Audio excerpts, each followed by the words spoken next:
Today, we are in the fourth celebration of Advent, and on the 4 Sundays leading up to Christmas, we rejoice in the great gift that is ours in Jesus Christ. And to help us celebrate, we've been lighting the candles of the Advent wreath, and the candles signify that Jesus is the light of the world, and the evergreens remind us that He is life and brings life to us. All these are arranged in a circle because life in Christ has no end. Each Sunday we have lighted an additional candle, and on Sunday after Christmas we will light all of the candles, including the center one, which is the Christ candle. And as we do, we will rejoice that Christ has come to us. He is Emmanuel, God with us. Right now, I'm going to invite 3 young gentlemen to join me, Matt and Adam and Gabe. So on the first, second, and third Sundays of Advent, we light the candles of hope, peace, and joy. So Gabe, would you light hope, peace, and joy? Those 3 candles. Light the front one first. I know you can do it. There you go.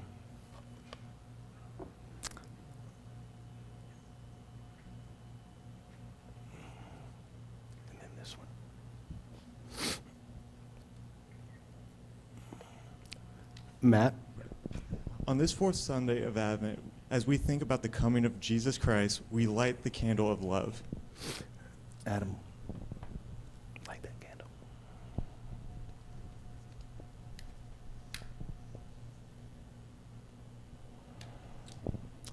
How great is the love the Father has lavished on us. 1 John 3:1. This is how God showed His love.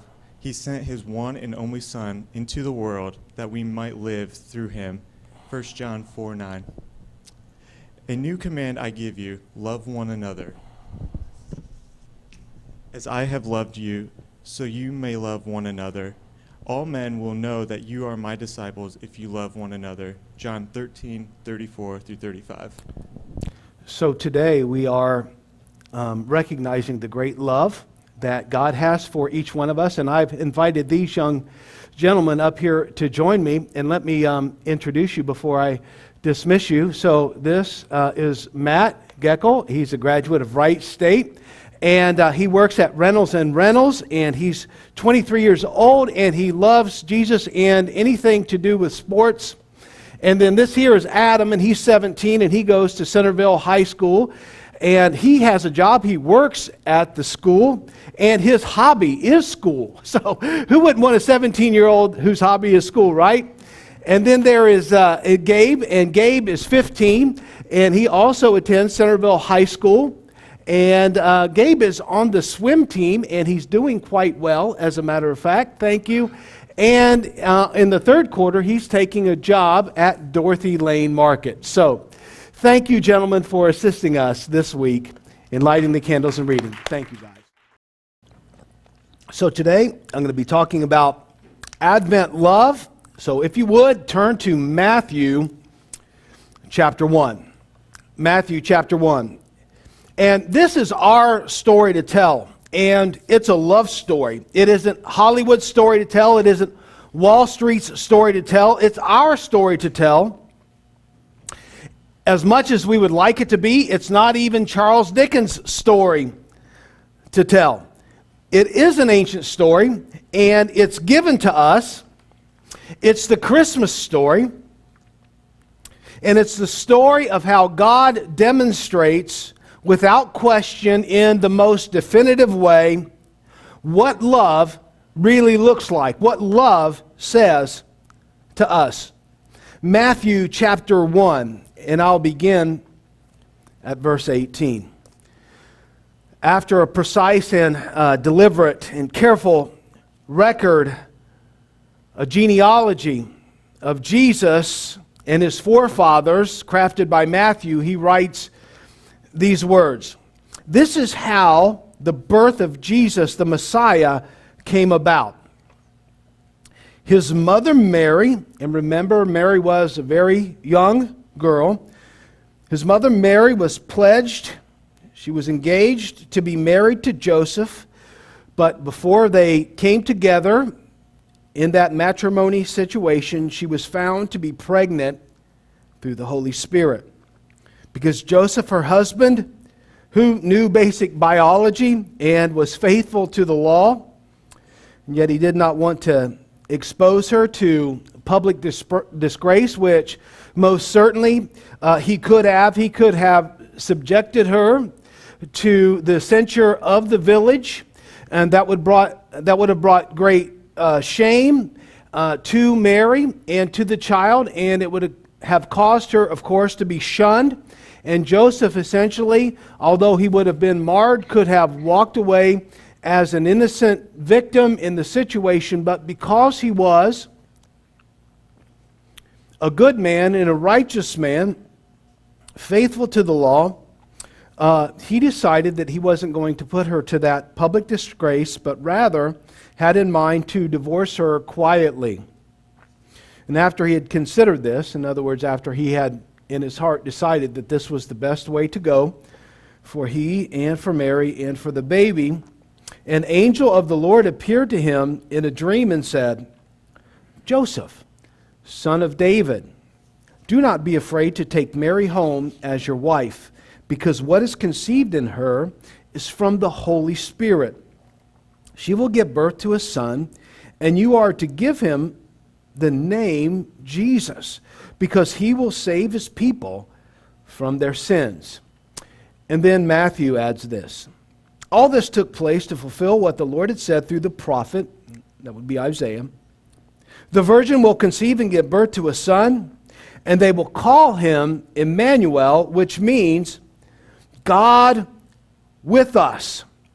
And it's interesting for all of the ways, and remember that this isn't a story about a prophet revealing what God is like or a good religious teacher that is teaching a new way to God. This is a story about God himself coming in the flesh. And for all of the ways that he could have come in the flesh, the earliest episode, the earliest story, the earliest account that we have of what this is going to look like includes scandal. I mean, this happened in a village, probably some estimate of about 200 people, and it involved a girl probably 12, as you know, to maybe 14 years old, and she was engaged, and now, for no apparent reason, she turns up pregnant, and she's wandering around town, and she's saying, God is responsible.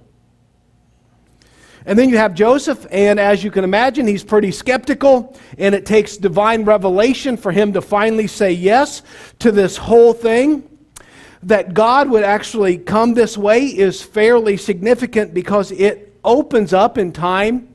It opens Jesus up to a lot of taunting and criticizing. In fact, there's a passage in Deuteronomy that talks about how children of a forbidden or scandalous marriage were to be excluded from the temple, which would be their center of worship. That was their center of their entire religious life. And a child born under certain circumstances, then it would be forbidden for them to even partake of the worship that would happen there, excluding them from the larger part of Israel and their worship to God.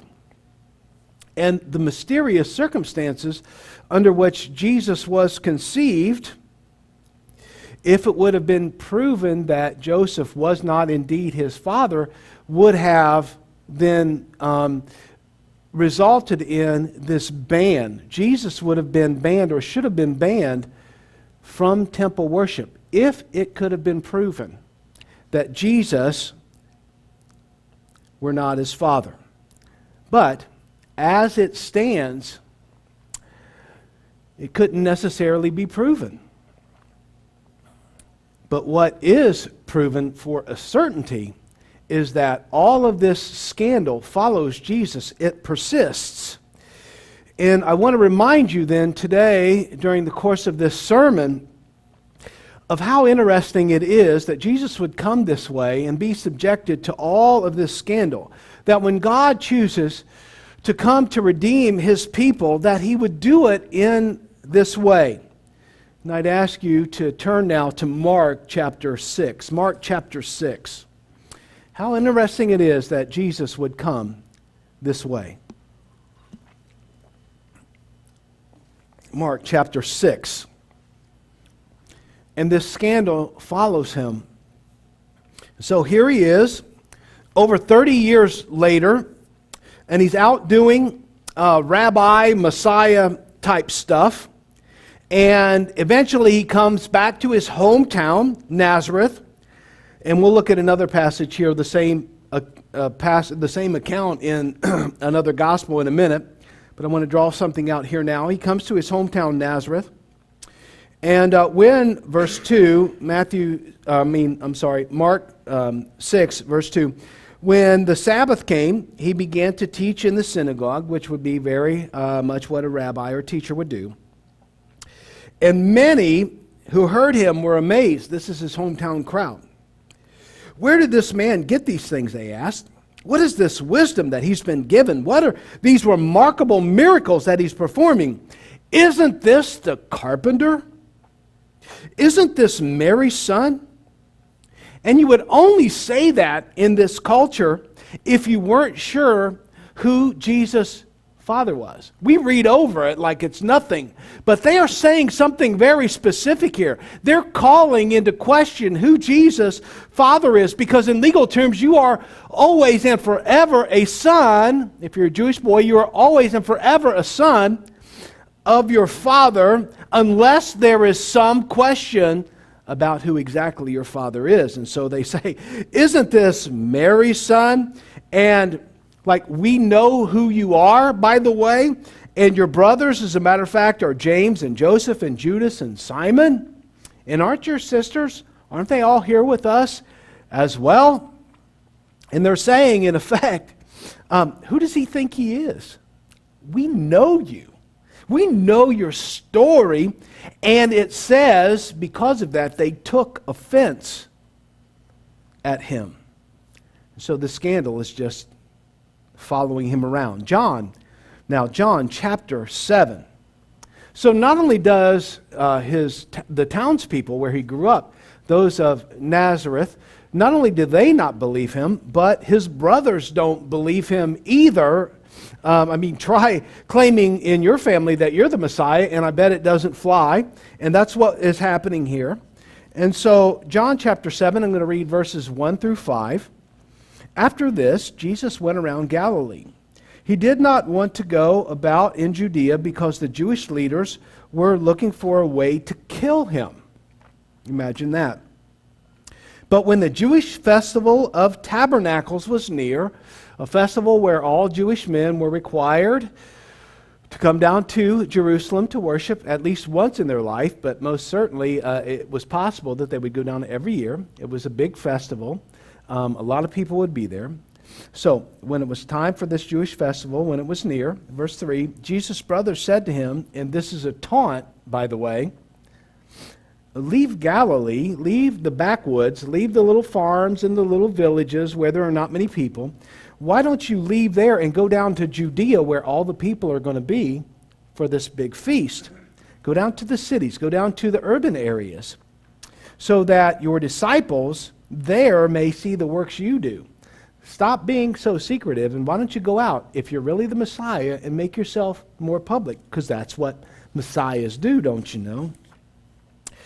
No one who wants to become a public figure acts in secret. Since you are doing these things, show yourself to the world. And here it is, verse 5.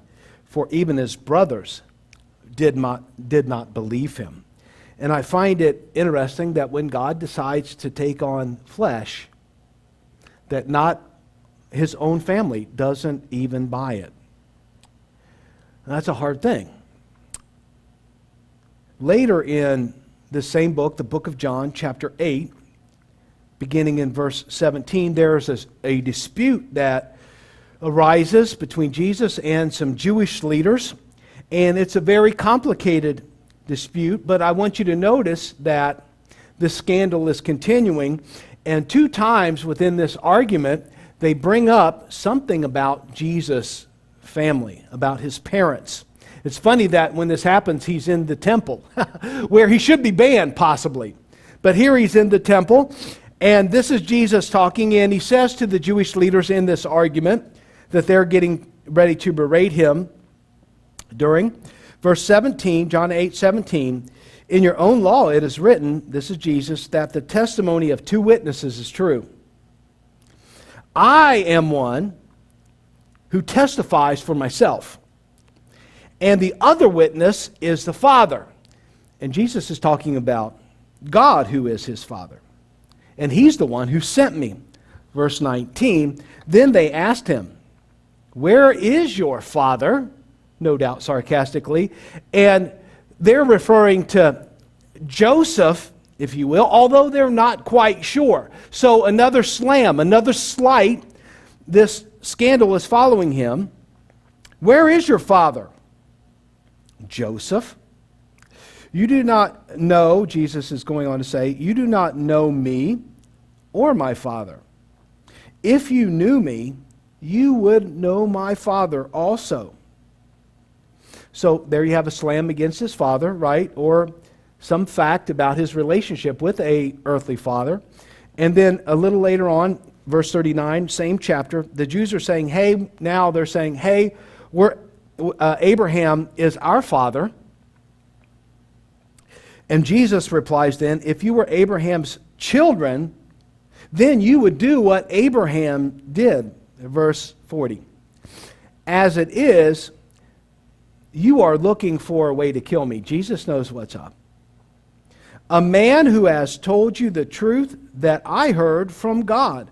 Abraham would not do such things. Abraham believed God, and it was counted to him, to his account, righteousness. So faith that brings righteousness. Jesus is saying, yeah, it's fine. You say that you are Abraham's children, but the fact is, if you were really Abraham's children, children of the faith, you would believe the message that I'm coming to declare to you. And as it is, though, you don't believe. Therefore, you are disqualified from being Abraham's children. Verse 41. As a matter of fact, you are doing the works of your own father. You try to put it on my father, throw it back on me. Well, let me put this on you. You're not Abraham's children. You're doing the works of your own father, a lesser person, as it were, of the faith. And listen how they respond. We are not illegitimate children. They protested. The only father we have is God himself. How ironic it is. And I just want to draw your attention to this because it's interesting that when God takes on flesh, instead of coming in a way that is obvious to everybody, he comes in a way that is hidden. And not only hidden, but also surrounded by scandal. So much so that people are reminding him of his birth narrative all of these years later as he's now a grown man and he's simply going about doing the works of God and the ministry that God has called him to. So now let's go to Matthew chapter 4. And I want to look at a little more closely what it meant that God came in the flesh, that God is with us, and what exactly did it cost him personally to identify with us. And it cost him, for outline purposes, it cost him the Me Too love of the manger. It's going to take a few minutes. We're going to look at a few scriptures, but I'll explain that. The Me Too love of the manger. So give me just a minute.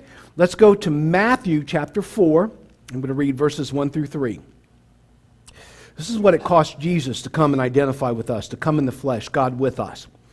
Then Jesus was led by the Spirit into the wilderness to be tempted by the devil. After fasting 40 days and 40 nights, he was hungry.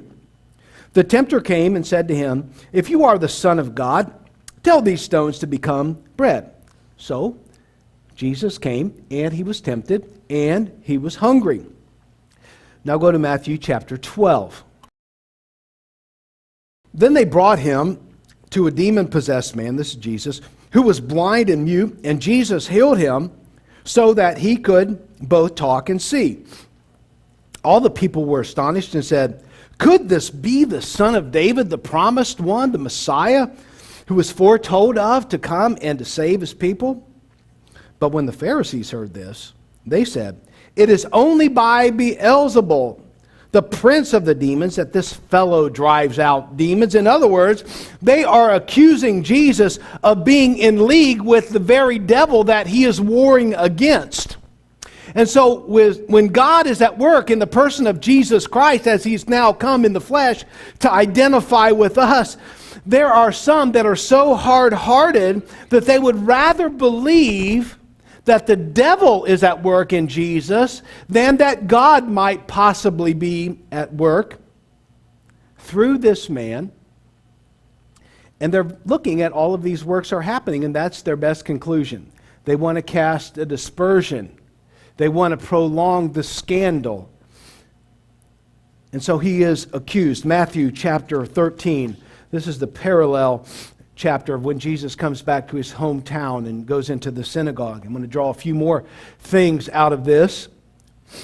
Matthew chapter 13, I'm going to go to verse 53. Matthew 13, 53. Jesus on the main line, tell him what you want. When Jesus had finished these parables, he moved on from there. Verse 54, coming to his hometown, he began teaching the people in their synagogue, and they were amazed. Where did this man get this wisdom and these miraculous powers? They asked. Isn't this the carpenter's son? Isn't his mother's name Mary? And aren't his brothers James and Joseph and Simon and Judas? Aren't all his sisters with us? Where did this man get all these things? And notice they took offense at him. And if you remember in Luke's account, they're so offended at him that they want to throw him off a cliff. And so here Jesus comes back to his hometown, people that should have accepted him, and yet he was rejected, and they taunted him, even in disbelief, and they took offense at his works and at his message. And I find it interesting that in all of the ways that God could come to us, this is the story that we're given. Go to Matthew chapter 26 now. And the gospel stories, they go rather quickly until we get to the last week of Jesus' life, and then they slow down very much and they take their time. So Matthew 26, and we're going to camp out here for the next couple of minutes. Matthew chapter 26, verse 14 beginning. Verse 14. Now, at this time, Jesus had a crew of about 100 plus disciples. They were regulars. They came to all of his meetings and they gave in all of his offerings. And then he had a circle of 12, as you know, that were closer to him, and they were the ones that had been with him since the very beginning. They would have been expected to be the most faithful. Verse 14, then one of the 12, the one called Judas Iscariot, went to the chief priest and asked, "What are you willing to give me if I deliver him over to you?" So they counted out 30 pieces of silver. From then on, Judas watched for an opportunity to hand him over. So when Jesus became flesh, when God became flesh, not only were all those other things happening, not only did the scandal follow him, but now by those closest to him, one of them, he finds himself betrayed. Verse 33, same chapter. Jesus is teaching his followers, and he's telling them that he's going to die, and it's not going over real well with them. And then my man Peter in verse 33 speaks up, and he replies, even if all, very proud kind of statement, even if all of these people here, which would be the disciples, even if everybody would fall away on account of you, I will never. Truly I tell you, Jesus answered, this very night before the rooster crows, you will disown me 3 times. But Peter declared, even if I have to die with you, I will never disown you. And all the other disciples said the same. And so we find that when God comes in the flesh to us in this way, that he was denied, but not only denied, he was disowned by those that were closest to him. He was tempted, and he was hungry, and he was rejected, and he was taunted, and he was betrayed, and he was denied, and he was disowned. Matthew 26, continuing on, verse 36. Then Jesus went with his disciples to a place called Gethsemane, and he said to them, sit here while I go over there and pray. And he took Peter and 2 sons of Zebedee along with him. That's the inner circle, the ones that are closest to him. And he began to be sorrowful and troubled. And then he said to them, my soul is overwhelmed with sorrow and troubled. And then he said to them, my soul is overwhelmed with sorrow to the point of death. I don't even know what that means. Stay here and keep watch with me. And going a little further, he fell on his face to the ground and he prayed, my Father, if it is possible, may this cup be taken from me, yet not as I will, but as you will. And then he returned to his disciples, and he found them sleeping. So apparently all it did was take a meal and a cup of wine, and they passed out on him. And he says this, couldn't you men keep watch for me for 1 hour? So when Jesus comes in the flesh, it's interesting that those that are the closest of the close to him simply fall asleep when Jesus perhaps needed them most, and he finds himself alone and in agony, and while he is, they're sleeping. Verse 47, jump down to that. Matthew 26:47. While he was still speaking, Judas, one of the 12, arrived, the one who was looking for an opportunity to turn him over. With him was a large crowd armed with swords and clubs, sent from the chief priests and the elders of the people. This is coming from the temple.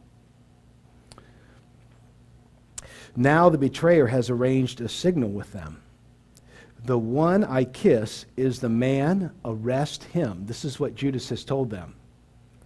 Going at once to Jesus, Judas said, greetings, Rabbi, and he kissed them. And Jesus replied,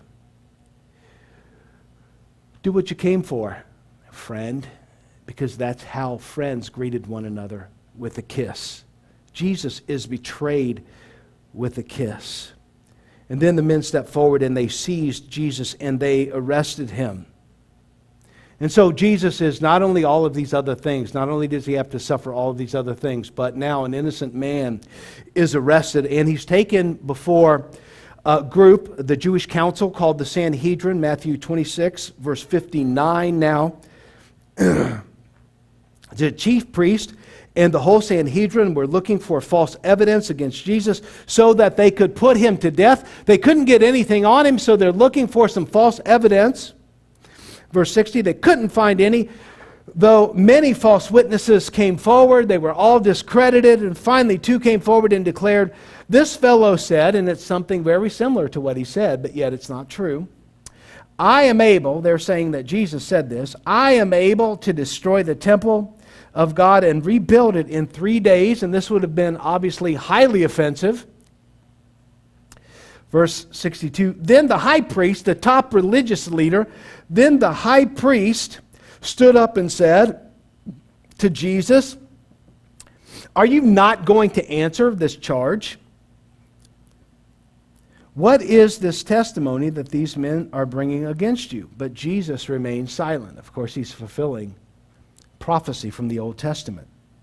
The high priest said to him, I charge you under oath by the living God.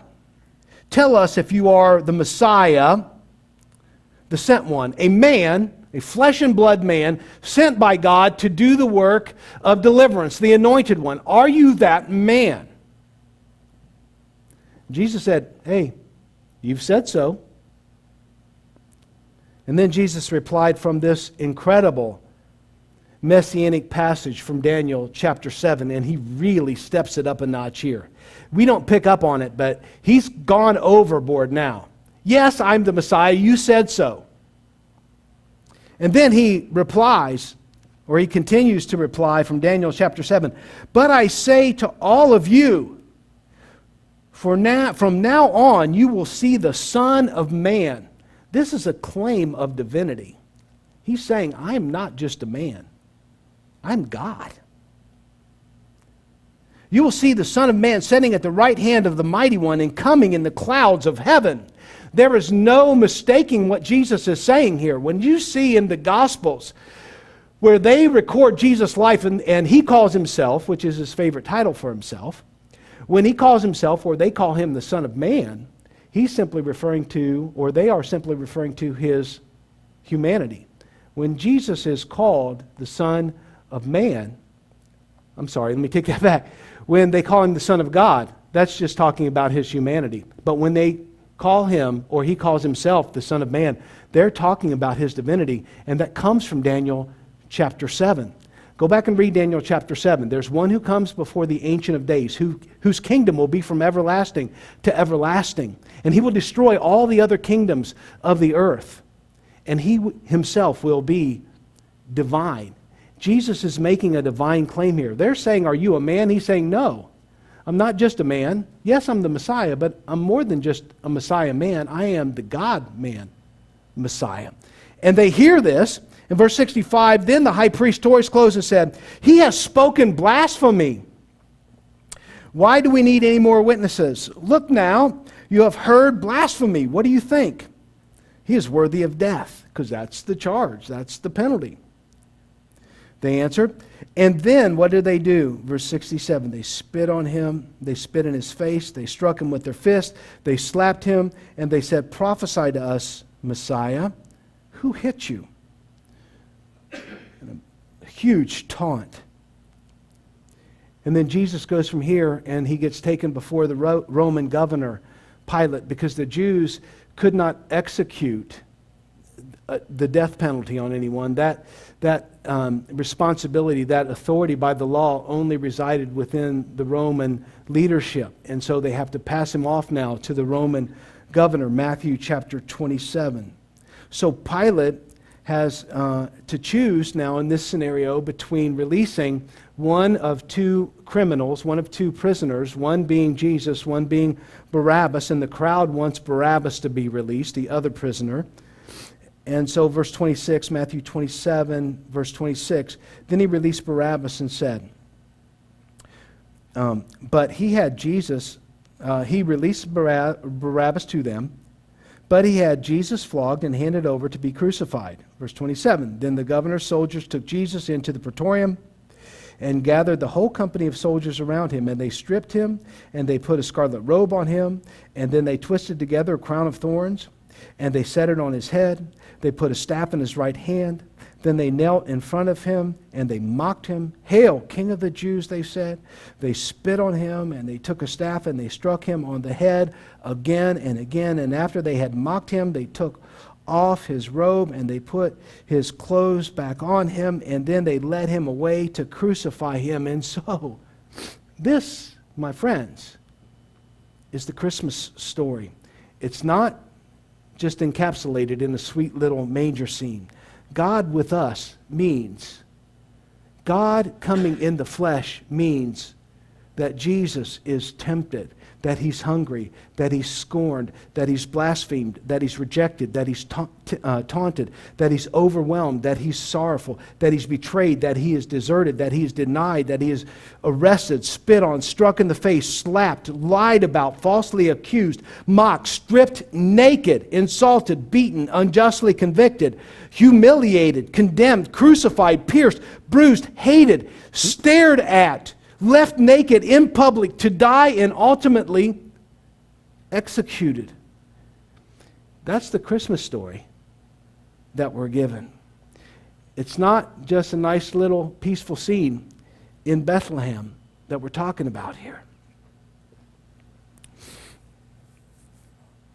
And I think it's so interesting that when God comes in the flesh, that he would show up this way. It seems logical to me that if God would come in the flesh, he should just show up, wave at everybody, march straight to the cross, and in a second die for the sins of the whole world, but that's not how he did it. And we have to ask ourselves why. Why all of that other stuff? Why was all of that heaped on him? So now go with me to the book of Hebrews, chapter 2.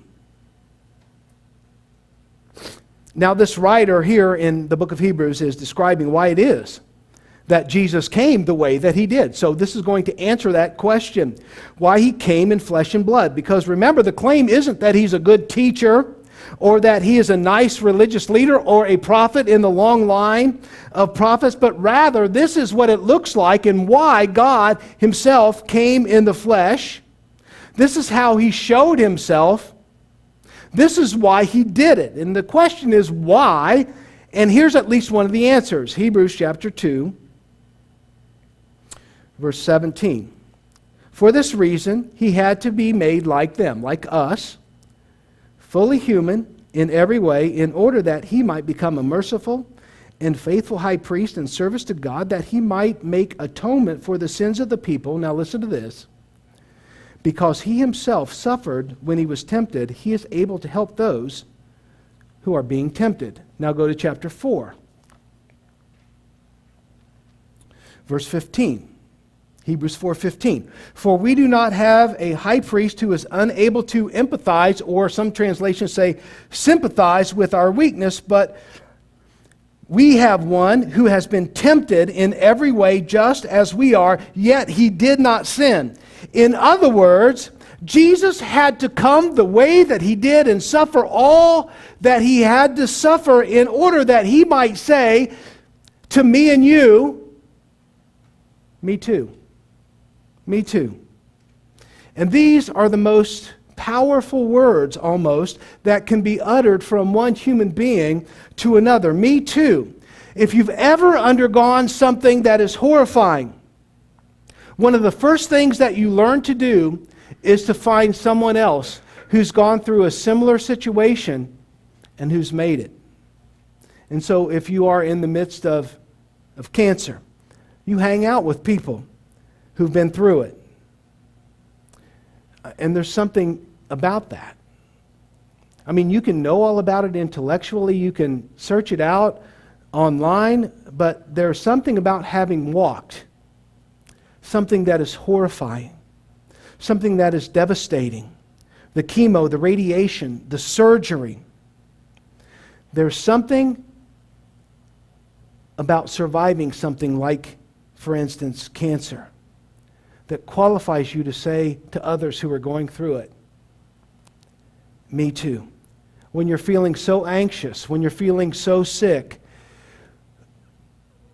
when you're feeling so alone, everybody else can come along and they can wish you well and assure you that everything is going to be fine. But when those words come from somebody who's been through it, they mean so much more. There's something so powerful about that. Christmas, the story that we're given, our story, is nothing less than cosmic solidarity, divine solidarity, where Jesus comes in the flesh, God comes in the flesh to identify with the human race. The Christmas story is God's ability then to say to those who have been betrayed, me too. To those who have been abandoned, me too. To those who have been mocked, me too. Scorned, maybe you've been alienated by your family. Maybe you've been lied about. Maybe you've been falsely accused. Whatever it is, maybe you have been abused and you've done nothing wrong. The Christmas story, God with us, Jesus coming in the flesh says to us, me too. You see, the Christmas story robs us of the ability to say to the Almighty, you don't get it. You don't know where I'm at. The Christmas story says, no. Yes, I do. Me too. That's what it means. When Jesus says, or when the writer of the book of Hebrews says, that he is a merciful and faithful, a sympathetic high priest, Jesus had to come this way so that no matter what you're going through, you can't shake your fist at God and say, you don't know. Yes, he does. The Christmas story says, me too. It's the me too of the manger. And so, brothers and sisters, the Christmas story is not just about those of us who like to sing Silent Night or one of the other carols. The Christmas story is for anyone here today who is carrying a heavy load. Because this is what love does.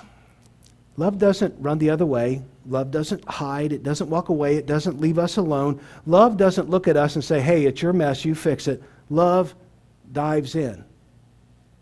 Love demands that God himself would come in the flesh so that he could say, me too. Jesus, for the joy set before him, took on flesh, and he knew what the cost was going to be. And it wouldn't just be for a moment, but it would be a lifetime of experiencing every bit of fallenness that the world has to offer, right? We read about it. That's exactly what Jesus had to experience.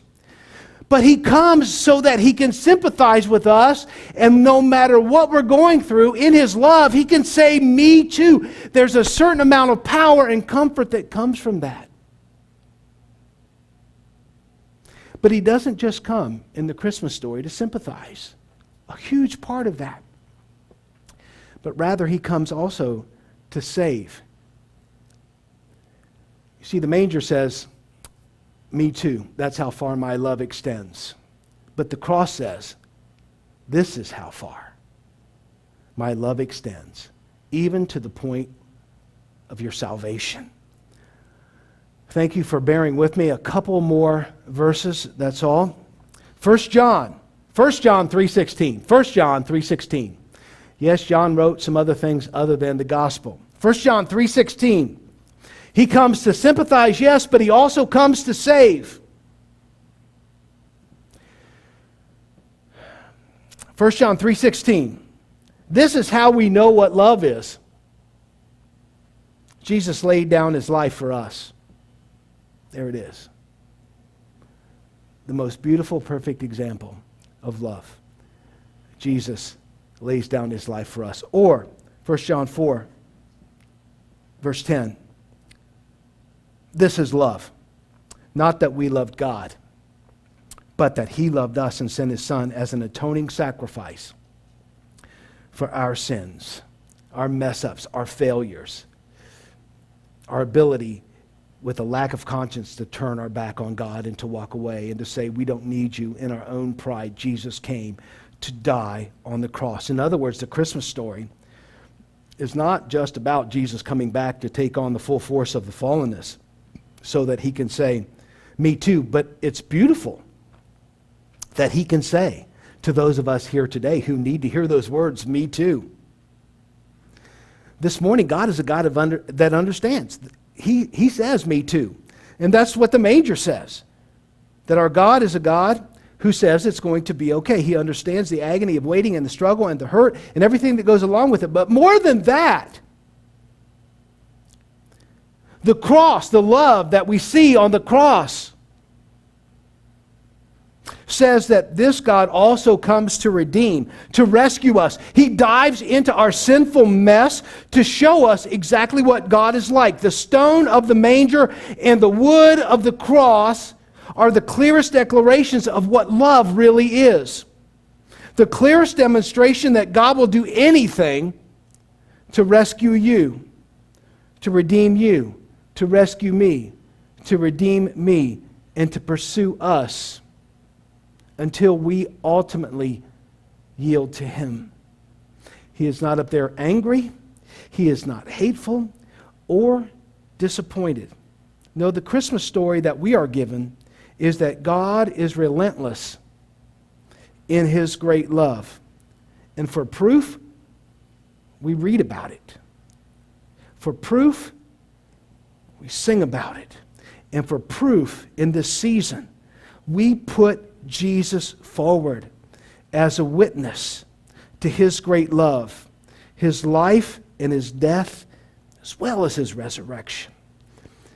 So the most important image that we can have of Jesus of Nazareth being born, yes, and living, yes, but being crucified especially, is a picture of what Christmas love is all about. Christmas love is not about good feelings and holiday cheer, shopping and warm wishes. Love is God himself before we got our act together, before we got cleaned up, before we got all of our questions answered. Love is God himself taking on flesh in the person of Jesus Christ and diving into our personal dilemma to show us how much he loves us. And we can appreciate this to a certain degree. We know what that kind of love is like, right? I mean, if my wife were in a burning building, would I go in and get her? Of course I would. Even if people said, hey, don't go in there at great personal risk. Oh my goodness. I wouldn't think about it. I would go. My kids, I would go. Even if I warned them explicitly, don't go in there. I would go and get them, and so would you. What if my wife, and this would never happen, what if my wife were in another house to meet someone, another man romantically? Would I go? I would. Because that's what love does. And if frail human beings can approximate the faint echo of this type of sacrificial love, me too love, the cross, how far love, how much more who defines love does God extend his love to us? If we can understand, even in the midst of our own disobedience and our own betrayal to the one who loves us the most, even if we can understand in our rebellion some measure of this love, and that this love drives us towards the mess and not away from it, how is it then that we could ever shake our fist at God and say he doesn't love us, that he doesn't understand, that he needs to prove himself again and again? Because in the Christmas story, we see that in love, he has, he does, and he will. And perhaps at no other time of the year, other than at this time of the year, do folks need to be reminded of this kind of great love.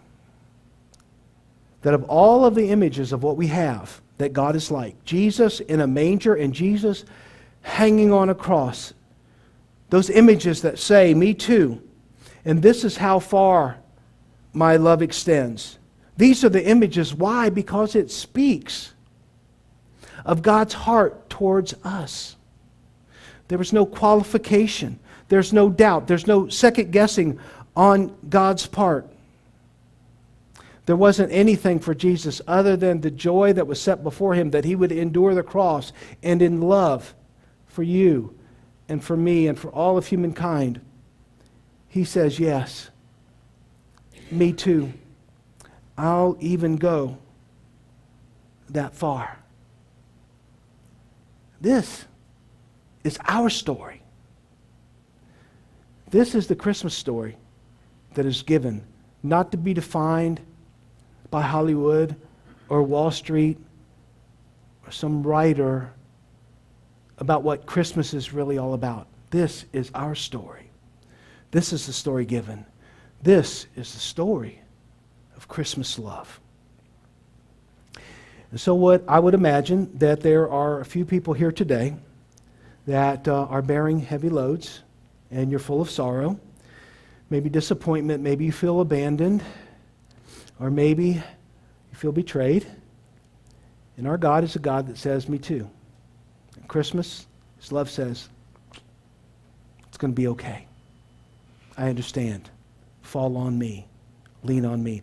And I would imagine there are perhaps even a few of us misfits, outcasts, royal sinners perhaps, that might even think, if God really knew what I was doing, what I was thinking, how I was living, perhaps he wouldn't be so fond of me.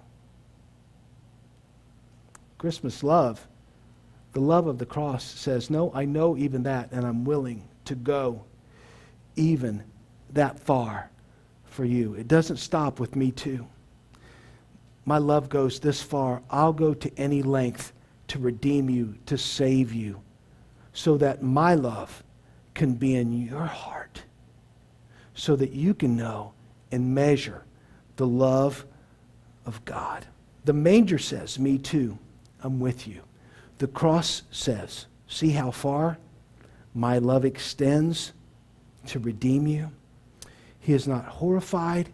He is not scandalized by your life or where you're at or anything that you're facing.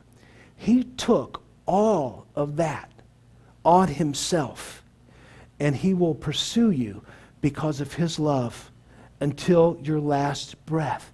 That's the Christmas story that we're given, and he invites all of us, whether we've been serving him 50 years, whether we're under a heavy load, whether we've been serving him 5 minutes, whether we've not yet even submitted our heart to him. He invites all of us to say yes to that love. He's already said yes to us, and he's inviting us into love, the love that we see in the image of Christmas, in the story that we're given. And he invites us not out of religious obligation, not out of fear, not out of guilt, not out of duty, but simply because